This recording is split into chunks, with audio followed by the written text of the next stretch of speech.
That's a kind of thing you see in connection with energy metabolism.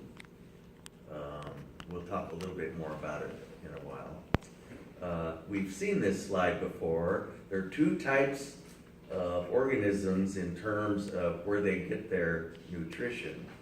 We obviously don't make our own food, so we're not autotrophs. We are heterotrophs. We have to consume high energy molecules and break them down, and basically the energy that we live on is chemical energy. It's chemical energy contained in the chemical bonds of the molecules that we break down. And that energy ultimately came from the sun, okay? We wouldn't be here if it wasn't for the sun. The sun is responsible for making those high energy molecules, most of them, okay? And we've talked about carbohydrates, proteins, and fats, and there could still be a couple questions on them. Suffice it to say that you must eat at least as many calories as you burn, okay, is what this slide is saying. And so what is a calorie? We haven't really talked about that. A calorie, the definition of a calorie is the amount of heat energy required to increase the temperature of 1 gram of water by 1 degree centigrade, okay? And if 1 gram of water isn't very much, that's 1 milliliter, okay? And so it doesn't take much energy to increase the temperature 1 gram of water by 1 degree centigrade. So is that the same as a dietary calorie? No. A dietary calorie is 1,000 of those little calories. It's a kilocalorie, basically. And sometimes you see it with a capital C, means it's a dietary calorie. It's 1,000 of those little calories. So when you look at an apple, it has 100 calories in it. There's really quite a bit of energy in that, okay? And I used to get really discouraged back when I was a runner that you only burned 1 apple when you ran a mile. So, okay. So, and we know that proteins are polymers where the monomers are amino acids. And proteins are the basic structural component of tissue, so they're very important in our diet. But you can get protein out of plants, okay? You just have to work a little harder. The liver is able to interconvert many types of food molecules to convert one to another, okay? But the liver can't make everything, and so if there's some requirement that we have that the liver can't make, then we have to consume it. And that's known as an essential component of the diet. And we've talked about the essential amino acids. There are 8 amino acids that we can't make from other things. And amino acids are so important because we need all 20 amino acids in order to build protein molecules. And proteins are really everything that we are. Not only are most tissues made out of protein, but enzymes are all proteins. And enzymes cause all these chemical reactions to happen. There's one enzyme for every chemical reaction that happens in our body. Okay? These are the 8 amino acids that we can't make, so that you have to consume. And if you're a true vegetarian, you've got to eat both grain and beans every day in order to get all 8 of those. And if you don't use amino acids in about a day, you burn them for energy. Okay? This shows how we put 2 amino acids together. And of course, we put more than 2 of them together. We put hundreds of them together to make some of these proteins. But right there's the chemical bond, the so-called peptide linkage between those 2 amino acids. And so we do this a whole bunch of times when we make one protein molecule. The simplest protein I can think of is angiotensinogen. That has 5 amino acids in it, I think. So, This shows how excess amino acids can be burned for energy. We just take the nitrogen off the amino acid and it can go into the Krebs cycle. And that nitrogen then we gotta deal with it somehow, and we make a bunch of urea. And if we consume too much protein, we can't convert all of it to urea, and so we start converting some of it to uric acid. And uric acid is insoluble in water, and that's people that have gout, have crystallized uric acid in the tissues. I'm told it's very painful. So you can't just totally overload on protein. You do draw the line somewhere. Uric acid is the white stuff in bird manure. Birds don't urinate, and so they eliminate all of their nitrogen as uric acid. See?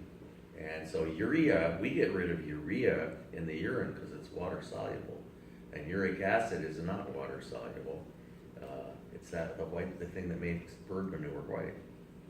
So, okay, triglycerides we know are the purpose of triglycerides is this is how we store chemical energy. If we're eating more calories than we burn, we store the excess energy, and we use that excess energy to make long-chain fatty acids. And if you hook 3 long-chain fatty acids onto a glycerin, you have a triglyceride. And we store triglycerides in adipose cells for later use, hopefully. So, okay.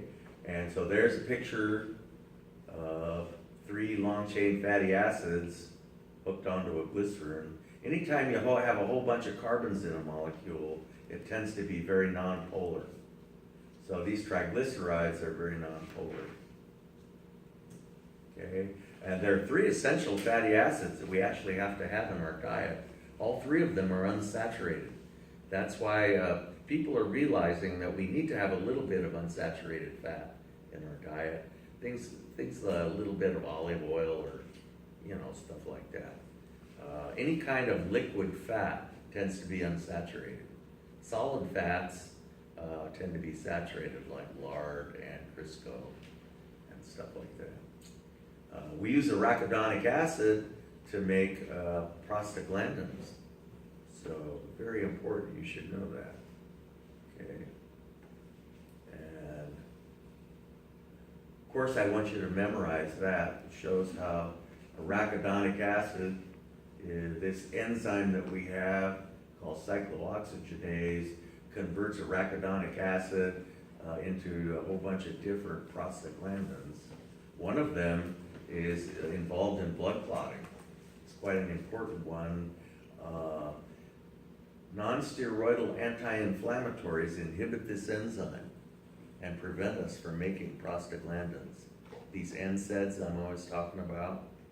And so it's true that you don't make some bad prostaglandins, but you also don't make some good ones, like the one involved in blood clotting. That's why non-steroidal anti-inflammatories are anticoagulants. If you take a baby aspirin every day, it inhibits blood clotting, as a lot of people do. So, okay. Polyunsaturated acids are need to synthesize cell membranes. Okay. Because cell membranes are made from phospholipids, and phospholipids contain unsaturated, just means it's got a double bond in it. Okay. And this just shows a whole bunch of phospholipids. The nonpolar tails are attracted to each other. And I even asked you to draw a picture of that on that chemistry quiz that you're so anxious to forget. So. Okay.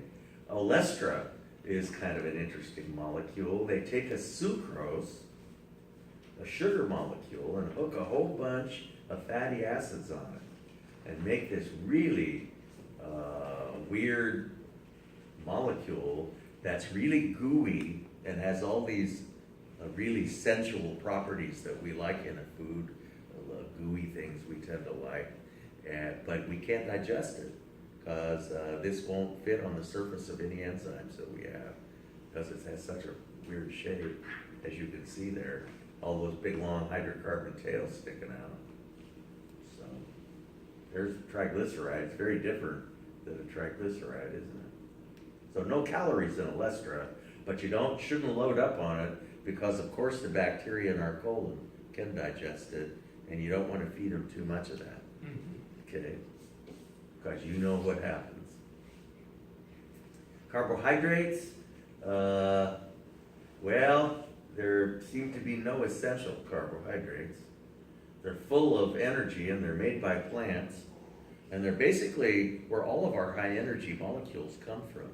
Because animals eat carbohydrates and we eat carbohydrates, and we use the energy to make things like proteins, and the animals make proteins, and then we eat the animals, and so, we get all our high energy molecules, all of our high energy molecules basically come from carbohydrates, and the energy and all these carbohydrates comes from the sun, because plants use the energy from the sun to make them.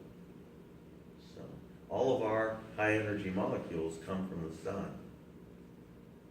Okay, this is the food pyramid that they're talking about today, where you should eat the most of the stuff on the bottom. I think they're kind of overdoing it, especially really whole grain breads aren't that much better than white breads, actually. And I don't know, what are those? Potatoes. Potatoes? Well, I wouldn't go really overboard on them either. But they're showing polyunsaturated fats, and fruits and vegetables, of course, are good. And fish, they're not showing any beef on here. And a little bit of lean beef never hurt anybody, I think. And cheese and milk. The only problem with cheese and milk, of course, is the fat and cholesterol, but saturated fat too, especially in cheese. And right at the top we have white rice, white bread, potatoes. Is that really potatoes? Pasta. And they put those things right together with candy. So really, we'll see that eating these other things is really worse than candy in terms of the carbohydrate aspect of things. Okay, here's the old food pyramid that used to just make me shudder. With all these carbohydrates at the bottom, you're supposed to eat 6 to 11 servings of those a day. No wonder people never lost weight. And still a lot of fruit and vegetables and all those. And any kind of fat was considered bad. You'll remember it was really hot to have low fat stuff. And now it's getting pretty hot to have low carb stuff. And turns out that, well, we'll see. You can form your own opinion, but I'm kind of highly opinionated. This is basically, this is a list that you're familiar with if you have any problems with diabetes, okay? It gives a whole bunch of carbohydrate-containing foods, and it tells how naughty they are. And what basically determines how naughty they are is how much insulin that they cause to be released. Because insulin is what builds fat, okay? Insulin is the hormone of anabolic metabolism, of tissue building, and we build two kinds of tissues, fat and muscle, fat and protein. And it's hard to build one without the other, so for people who are into low carb stuff, anything over 40 is something you try and stay away from. But there's some carbohydrates that are pretty low, like beans.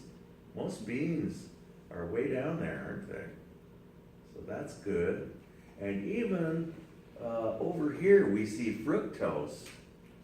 In fruit is only 20. I wouldn't load up on fructose, but boy, I eat lots of fruit. Sucrose, table sugar, is 59, which is not too bad.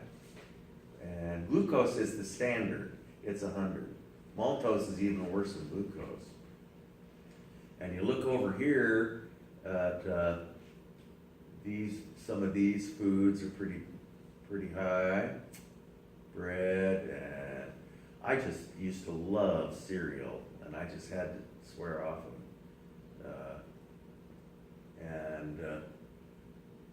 And if you look at, these are cooked carrots now. Raw carrots aren't nearly so bad, but cooked carrots are surprisingly high. And bananas are, well, this one, I've seen tables where bananas were higher than 62. But cooked carrots are not too good. It's basically how fast your body can digest them. You can eat raw pasta and crunch it up, and your body doesn't process that very fast at all. And so the effective glycemic index is quite low. The more you cook it, the softer it gets, the faster you process it, and the higher the glycemic index. It's all how fast we process it, but most starch is worse than sugar. It has a higher glycemic index than sugar, as you see. So, okay. So glucose, a high energy molecule, and we burn it stepwise. You could actually pile up a little pile of glucose and light a match to it, and it would burn and give off gobs of energy. Okay? And get all hot, and there would just be a little pile of carbon left off, and you produce carbon dioxide and water in the process. In our body, we burn it in little steps. Okay? We're going to talk about glucose metabolism, although we can burn any of the three food groups very effectively. And we're not going to talk that much about even glucose. Okay? Steps in glucose metabolism, and you do need to know a little bit about these words. The first step is called glycolysis, which literally means the breaking down of glucose. And we break it down into a 3-carbon molecule called pyruvic acid. The pyruvic acid enters the mitochondrion and goes into the Krebs cycle, and the Krebs cycle goes round and round and gives off a whole bunch of electrons. And that's really the key to our energy metabolism, because those electrons that are given off in the Krebs cycle, we won't worry about how they're given off, enter what's called the electron transport chain, which is in a little compartment in the mitochondrion right next door. And the electrons are carried over there and dropped off in the electron transport chain, and that's where we produce our ATP. And the electrons trickle through that electron transport chain, but something has to be waiting at the end to take the electrons, or there's no place for them to go. And what's waiting at the end to take them is oxygen. And that's why we have an oxygen requirement. Oxygen is a notorious taker of electrons. And we live in an oxidizing environment. Oxidizing is the taking of electrons. And that's where oxygen got its name. So, okay. So glycolysis happens outside the mitochondrion. And so we see it happening. This is a good picture. I'd look at this one. Here we have glucose going through the glycolysis in a series of steps we don't worry about. And we produce pyruvic acid, and a little bit of ATP is made. The pyruvic acid enters the mitochondrion in one compartment, goes through the Krebs cycle. Lots of electrons are given off and go to the next compartment and trickle through the electron transport chain. And that's where we make most of our ATPs. But we gotta have oxygen or the whole thing shuts down. And so there's a detailed view of the Krebs cycle that we won't worry about, other than we have pyruvic acid entering the Krebs cycle. And you may have heard of something called acetyl coenzyme A or not, doesn't matter. But anyway, this thing it enters in here, and a bunch of chemical transformations occur, and about every other one gives off a bunch of electrons. The electrons are picked up by these NAD molecules, okay, and carried next door. So we see the NAD going to the electron transport chain. So right next door, here we see a NAD dropping off electrons that trickle through this electron transport chain, and at the very end, we have the enzyme that makes ATP, and the enzyme is called ATP synthase. Okay? And the ATP wouldn't be made if these electrons, high energy electrons, trickle through this electron transport chain. And here we have oxygen waiting to take the electrons. And if the oxygen isn't there, there's no place for the electrons to go and the whole thing shuts down. We don't make any ATP and we die pretty quick. Okay, and this just shows the NADs dropping off electrons into this electron transport chain. This is energy along this coordinate, and every molecule is a little bit lower in energy than the one before. And some of that energy is used to make ATPs, and some of it is just given off as heat. And this heat that is given off is the heat that keeps us warm. It's very important. So we make ATP and heat. Okay. So electron transport produces most of our ATP. Oxygen is the ultimate electron acceptor. Without oxygen, the process shuts down. So that's all you got to know really about. If you took biology, you would go through this in considerably more detail, which, you know, is very interesting, but we don't need to do that here. A little bit about vitamins, and not really too much. There may be one vitamin question on the quiz next week. Okay? And we have the water-soluble vitamins, or polar vitamins, which are vitamin C and the several different vitamin B vitamins. Vitamin C, the most important thing it does is it catalyzes the synthesis of collagen. Without vitamin C, we can't make collagen, the strongest stuff in the body. I mean, that's really important, isn't it? Okay. Vitamin C is also an antioxidant, which is a word I don't like. Really what you should call it is a free radical scavenger. Free radicals are chemicals that many people think cause cancer. They're mutagenic, and I can easily see how free radicals could chew up a DNA molecule. And so if indeed these things eat free radicals before they're able to do their carcinogenic things, they would be good. So these are, but we'll call them antioxidants as long as you know what that means. It's a word that lay people use. Free radical scavenger is a much more educated term for it. These things chew up free radicals. And so, and this is in a water-soluble environment. So if we have free radicals in water-soluble environment, like the inside of our cells, for instance, in the nucleus of the cell, it's all water, where the DNA is. This could be pretty valuable, couldn't it? So, or not. No one knows for sure, but it sure sounds good. These highly colored pigments that are found in some vegetables are undoubtedly antioxidants.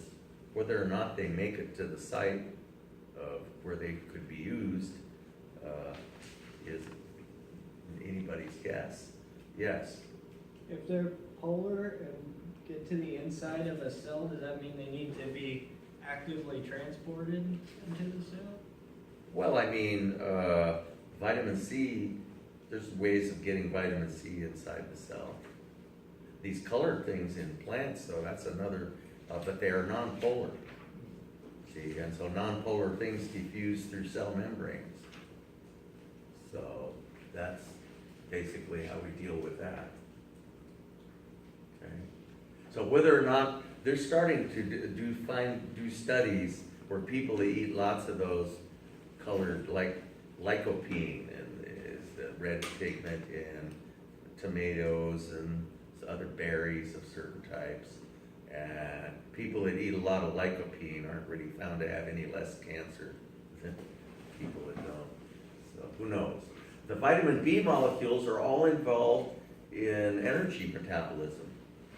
And I never mentioned them, but in key parts of the Krebs cycle, mostly is where they're required for the Krebs cycle to happen. And, so vitamin B1, B2, and B3, and B6 primarily.